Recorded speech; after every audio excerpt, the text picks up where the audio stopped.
red button means we're live, a casual take with your boy Steven Pepper, here to even take off my chest. So, I mean, if you still don't think SGA is the MVP, then I don't know what to tell you because on the night of his trophy presentation in front of his Thunder crowd, he goes for a calm 38 points, 8 assists on 57% from the field as OKC takes a 2-0 lead in the Western Conference Finals against the Minnesota Timberwolves. So listen, okay? I know it's funny every once in a while to crack a joke about SGA living at the free throw line. Oh, what do you know? I turn on the TV and there's SGA shooting free throws. It's funny, now and then to make a meme. But I genuinely believe that a lot of people just don't know what they're seeing when they watch SGA. They can't take their hater glasses off for a second to realize he is one of the most consistently efficient scoring guards at that volume that we've ever seen. Like when people say he's just a 30-point per game scorer to invalidate his MVP, it is so disingenuous because Shai is scoring at an efficient level that we haven't seen in this league from a guard since Michael Jeffrey Jordan. Yeah, you know him. He kind of racked up a few MVPs in his day. He scored a ton of points as to why his team blew all their opponents out. Yeah, he won MVPs just like SGA did this year.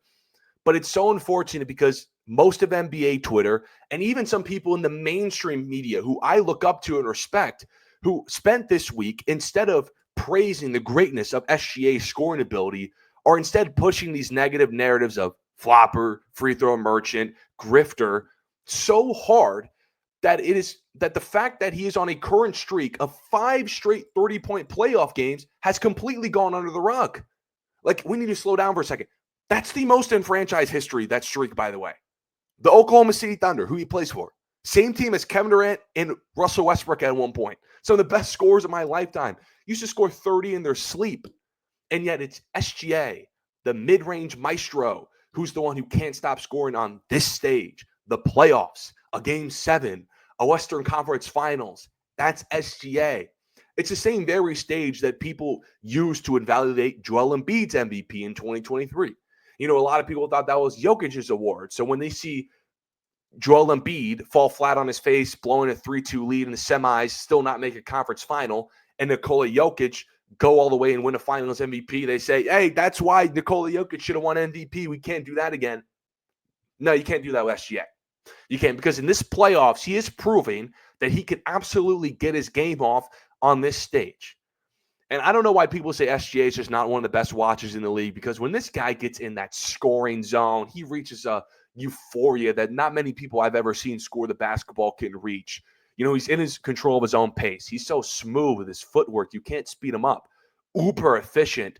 Doesn't turn the ball over. He can attack you from at the basket, the mid-range, and occasional three. And yes, get crafty drawing fouls.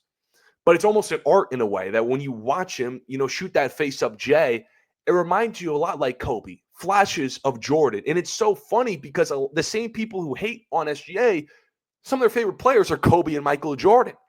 But what makes SGA's performance so much more impressive, back-to-back 30-point games here in this conference final, he's doing it against the Minnesota Timberwolves, one of the very best defenses in the league. It's the same defense that in previous rounds gave Luka and LeBron trouble.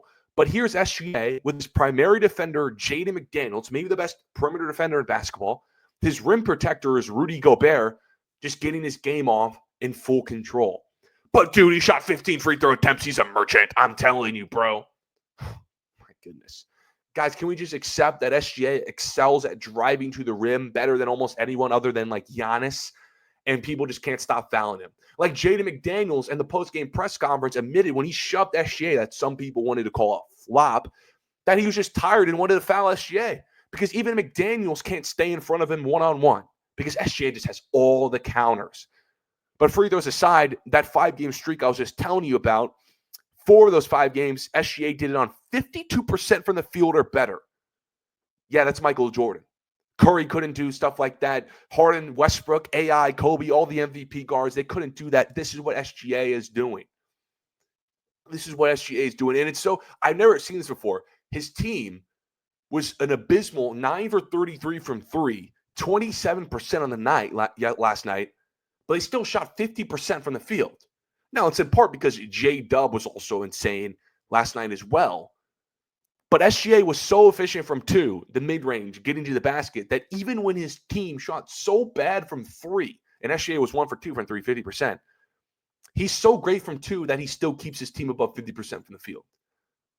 So I don't know. I'm looking at the comments of ESPN Bleacher Report post of, yo, this is the MVP scoring 38 points. This is why he's the MVP. And you got people in the comments saying it was Jokic's award. He's a flopper, still pushing these nasty narratives. Guys, just accept that SGA won this award for a reason. He is truly one of the most efficient scorers we've seen at this volume ever. And I just love watching him.